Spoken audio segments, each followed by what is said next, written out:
Imagine climbing down a dark, filthy hole, only to be waist-deep in centuries of human excrement. No glory, no gratitude, just the unbearable stench of medieval sewage. Welcome to the worst job in the Middle Ages, the gong farmer. In the heart of the medieval mountains and valleys, miners chipped away at rock in pursuit of silver, salt, coal, and iron. But behind the riches of kings and the steel of knights stood the men who dug in darkness, and often died there. Medieval mines were crude, claustrophobic tunnels supported by wooden beams that groaned with every shift of earth. Light came from flickering tallow candles. Oxygen was scarce. Poisonous gases, cave-ins, and sudden floods were constant threats. Miners worked bent double or on their knees for hours, breathing in choking dust that shredded lungs over time. They swung heavy picks in tight quarters, their hands blistered and blackened. Explosives didn't exist, just muscle, sweat, and risk. Wages were pitiful. Many miners were peasants, forced into the pits when fields failed or wars raged. Children were often used to crawl into the narrowest shafts. Injuries meant death or starvation. There were no doctors underground. The world above saw their labor in shimmering coin and forged swords. But below, in the bowels of the earth, the medieval miner paid the price. Cathedrals, castles, bridges, the towering monuments of the medieval world began in one brutal place, the quarry. And at the heart of it all was the quarryman, a man whose daily life was pain, dust, and danger. Armed with iron picks, sledgehammers, and wedges, quarrymen shattered rock from the earth, limestone, granite, slate, whatever the masons demanded. The work was deafening. Tools rang against stone all day, echoing off cliffs and walls. Dust filled the air and lungs, grinding away at health with every breath. Accidents were common. Falling rock, collapsing ledges, and flying shards left men crushed, blinded, or maimed. There were no helmets, no safety ropes, just luck and instinct. In cold months, stone cracked unpredictably. In summer, the heat baked men alive. The labor was grueling, but the wages barely bought bread. Many quarrymen drank to forget the pain. Their backs bent early, their hands gnarled before middle age. They built glory they would never touch, cathedrals that priests blessed and kings admired. But those holy walls were born in agony. Among the royal courts of medieval Europe, few jobs were more intimate or humiliating than the groom of the stool. His sacred duty, assisting the king with his most private business, on the toilet. This servant managed the monarch's bowel movements. He prepared the chamber pot, provided cloths or soft wool for wiping, and sometimes, yes, did the wiping himself.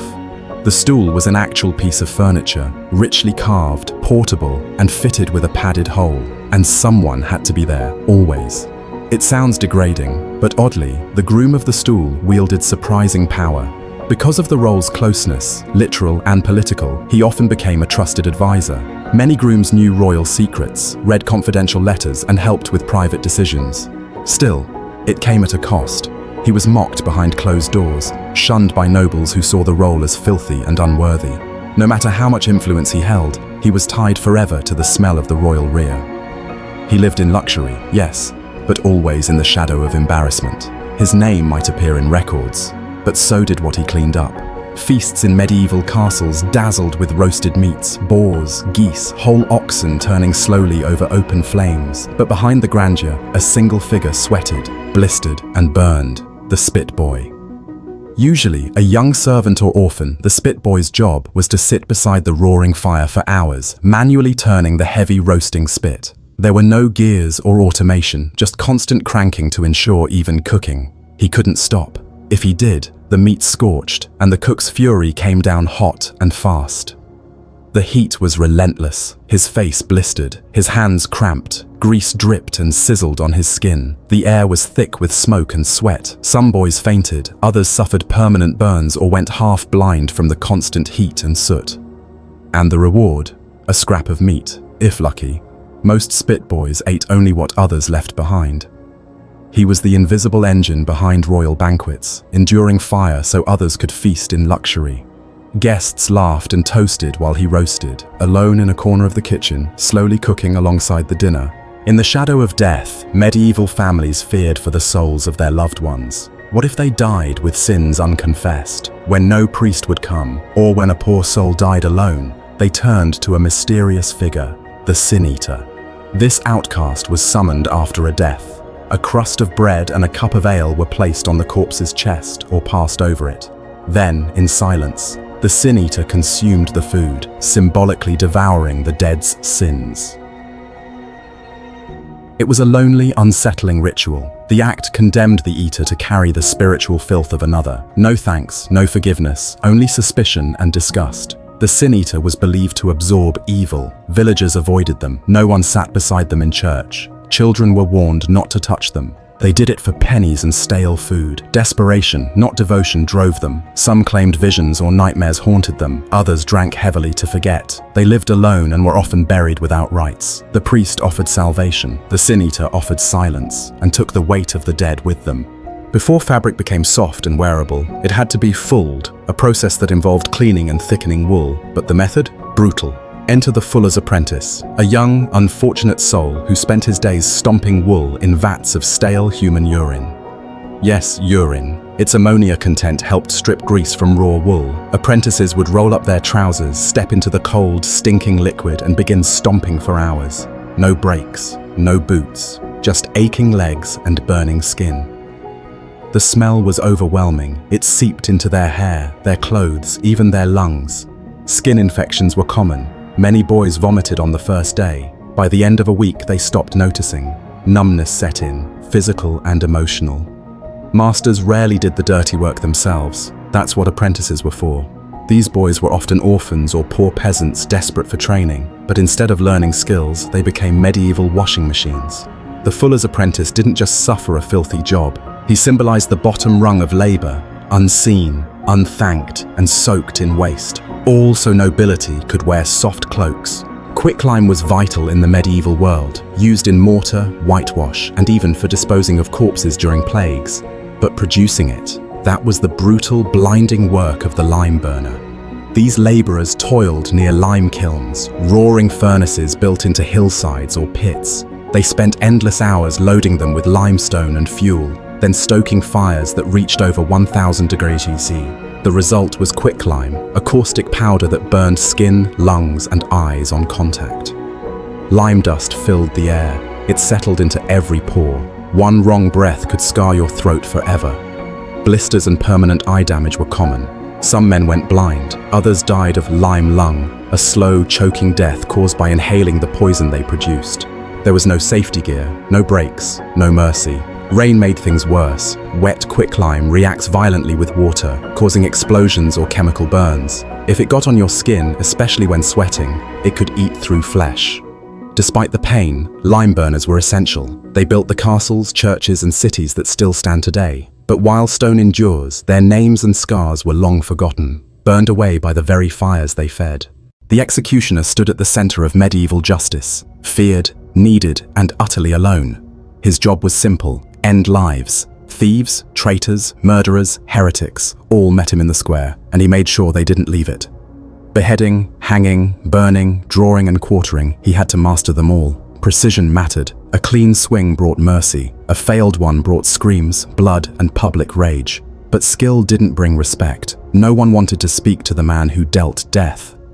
Executioners lived on the edge of town, often banned from churches and taverns. Their families bore the same stigma. Some even had to wear special clothing to warn others of their presence. People believed they carried spiritual filth, that they were cursed. Still, the job paid well, and sometimes no one else would do it.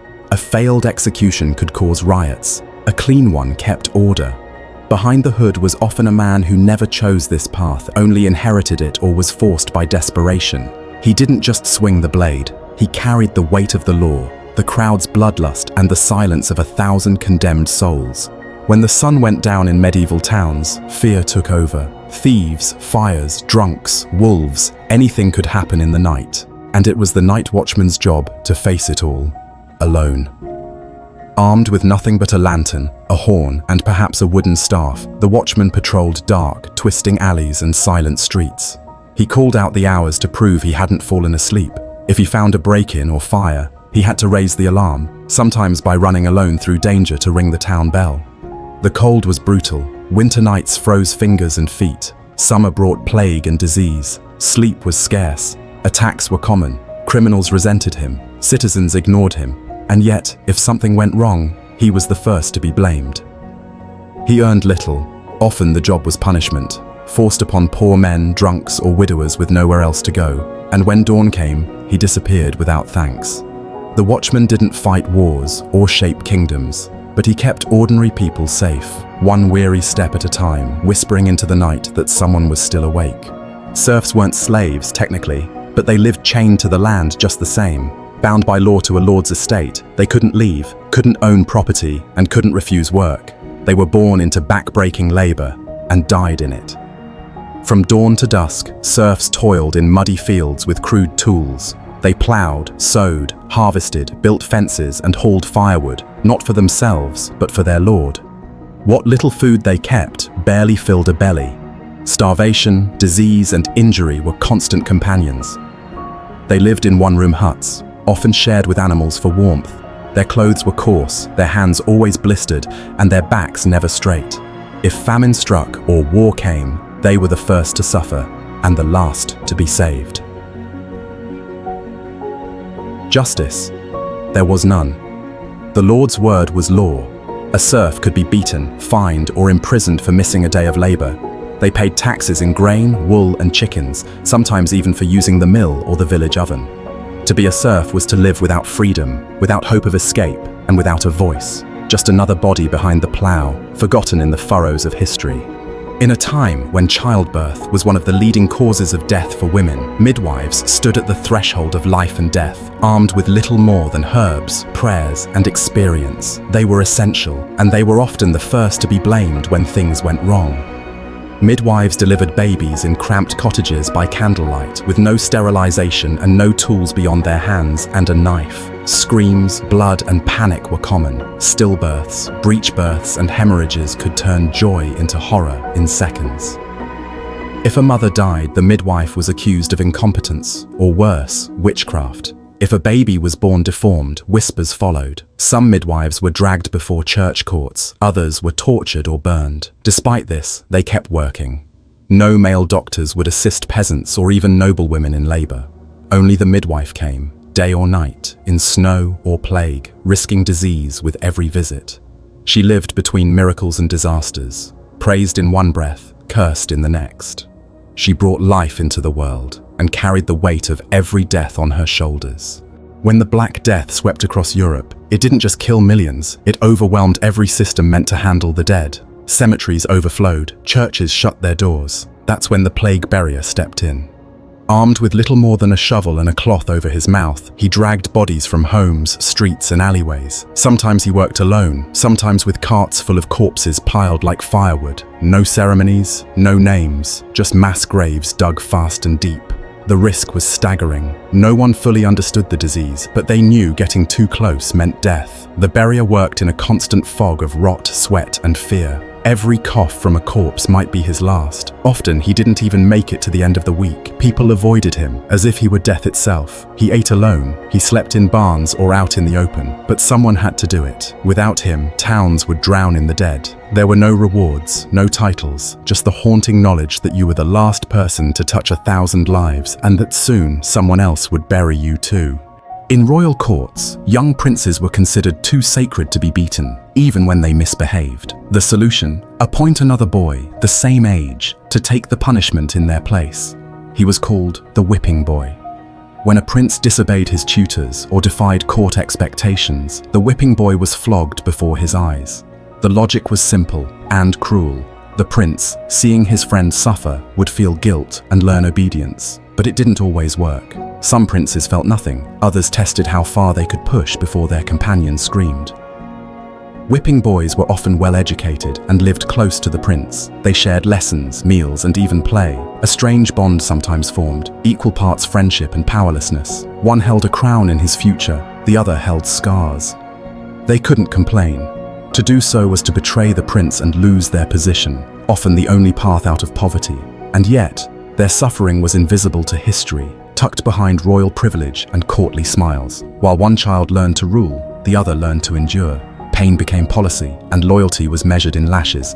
Leather was essential in medieval life, used for shoes, belts, armor, bookbindings, and more. But before it became smooth and supple, someone had to process raw animal hides. That was the tanner's job, and it was utterly revolting.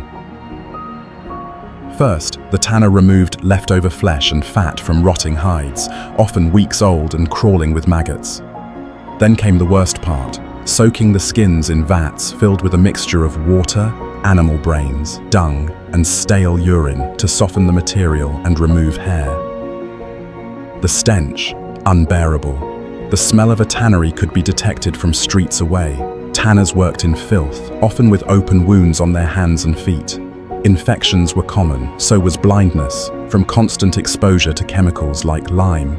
Tanners were usually forced to live on the outskirts of town. Near rivers they polluted and far from the noses of the rich. Children spat at them. Nobles ignored them, but everyone wore their work. It was a thankless job, dirty, dangerous, and isolating. Yet without the tanner, medieval society would have gone barefoot, unbound, and unarmored. In the age before antibiotics and modern surgery, medieval doctors believed illness came from imbalanced humors, and bloodletting was the cure. Enter the leech collector, a poor soul tasked with finding these slimy healers. Their job? Wade barefoot through marshes and swamps at dawn, letting leeches latch onto their legs. Yes, human bait. There were no gloves, no nets. The more blood you lost, the better the catch. Collectors often fainted or suffered infections. Many carried permanent scars, or worse, never made it home. And for what reward? A few pennies. Leeches were sold to barbers, monks, and doctors across Europe. The demand was endless. One patient might need dozens in a single session, and when supply ran low, collectors went out again. Rain, frost, or fever, be damned. Despite their suffering, leech collectors received no thanks. People saw them as strange, dirty, or unlucky. Yet without their sacrifice, the medieval medical system would have collapsed. Their blood fueled a brutal industry built on ignorance and desperation. They didn't just risk their health, they gave it willingly, all for a cure that, most of the time, didn't even work. Toothache in the Middle Ages wasn't just painful, it was terrifying. There were no anesthetics, no sterilization, and no real dentists. Instead, you went to the barber, blacksmith, or the tooth drawer. These men weren't trained. They used iron pliers, hammers, and brute force to yank teeth from swollen, infected mouths. The pain was immediate and unforgettable. Patients were held down. Screams echoed through town squares. Some fainted. Others choked on their own blood. The dentist risked just as much. Infections spread easily. Blood splattered clothes, tools, and skin. One wrong move could break a jaw or snap a tooth in half, leaving fragments to rot inside the gum. There were no gloves, no clean water. Sometimes the same pliers were used for dozens of mouths. Dentists carried disease from one patient to the next, often unaware they were the plague's perfect courier. Despite the horror, the job was always in demand. Dental pain was relentless. People would rather risk death than endure it. The medieval dentist didn't just extract teeth, he extracted agony, one brutal pull at a time. He worked where no one else dared, and left a trail of blood in his wake. Long before sewers and sanitation, human waste had to go somewhere. In castles, manors, and cities, that somewhere was the cesspit, a deep, stone-lined hole filled with years of excrement, and when it overflowed, someone had to dig it out. Enter the cesspit digger. Armed with a shovel, bucket, and a nose of iron, he climbed down into the dark, choking pit of rot. The stench was overwhelming, worse than death. The walls sweated, the floor squelched. He worked waist-deep, sometimes chest-deep, in centuries of human waste. There was no ventilation. Poisonous gas built up and could knock a man out in minutes. Many diggers fainted, some died. Others were buried alive when pits collapsed. Skin infections, blindness, vomiting, and permanent respiratory damage were all part of the job. The digger was paid in cash, but always paid in sickness too. Society ignored him, despite how vital he was. Without him, towns would flood with filth and disease would run rampant. He dug into the worst humanity left behind, shovel by shovel. No titles, no thanks, just the silent knowledge that every scoop saved someone else from drowning in their own waste. In a world without phones or postmen, the medieval messenger carried kingdoms on his back, literally. Whether he rode on horseback or walked for days, he bore letters sealed with wax and loaded with danger. Messengers braved forests, mountains, and war-torn roads, often alone and unarmed. Bandits saw them as easy targets. Enemies hunted them for the secrets they carried. One intercepted message could change the fate of a king.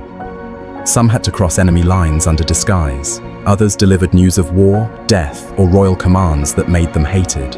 Angry villagers sometimes beat them, nobles ignored them, and wolves weren't just metaphors. Night travel meant real beasts with real teeth. The job demanded speed, memory, and silence. If a letter was lost or a seal broken, the punishment could be severe.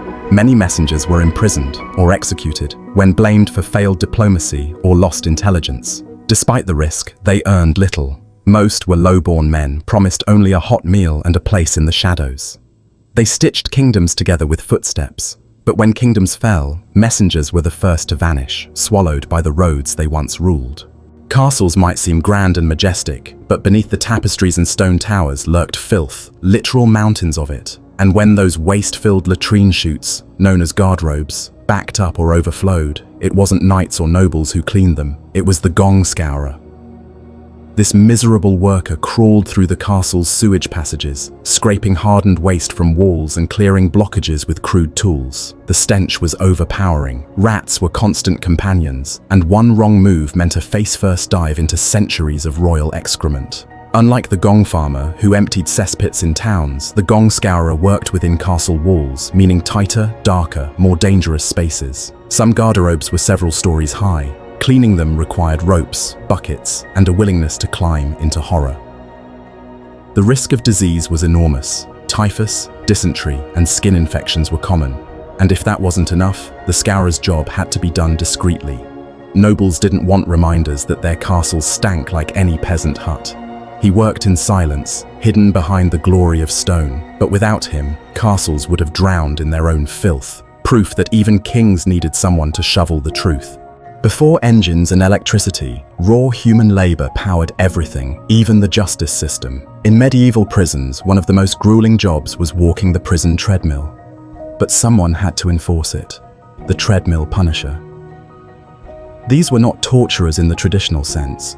Instead, they were appointed to keep prisoners moving, hour after hour, on a giant wooden wheel like a human hamster cage. The purpose? Power grain mills, pump water, or simply punish inmates into exhaustion. Treadmill punishers walked alongside the prisoners with whips or rods in hand. If a man slowed, stumbled, or stopped, he was struck. Some collapsed from heat stroke or hunger. Others died on the wheel. The punisher had to be merciless. Kindness wasn't part of the job. But there was a cost. The punisher was hated by prisoners and feared by even the guards. They often worked in isolation, with few friends and constant tension. Violence became routine, humanity faded. It wasn't just the prisoners who suffered, it was the man forcing the rhythm, step by brutal step. In a world without machines, this job showed how medieval justice ground people down, literally and figuratively. In the teeming, filthy cities of medieval Europe, rats were everywhere, gnawing at food, spreading fleas and carrying death. Someone had to hunt them. Enter the rat catcher, a lowly, dangerous, and utterly disgusting profession. Armed with sticks, sacks, and sometimes small dogs or ferrets, rat catchers crept through sewers, cellars, and plague-infested streets. They'd bait traps with rotting meat or set fires to smoke the vermin out. But often, it came down to bare-handed combat, dodging bites and scrambling after rats in the dark. Every scratch was a threat. A single infected flea could bring bubonic plague. Rat catchers knew this, but hunger and poverty drove them on. They were often blamed when plague returned, ironically, while risking their lives to prevent it.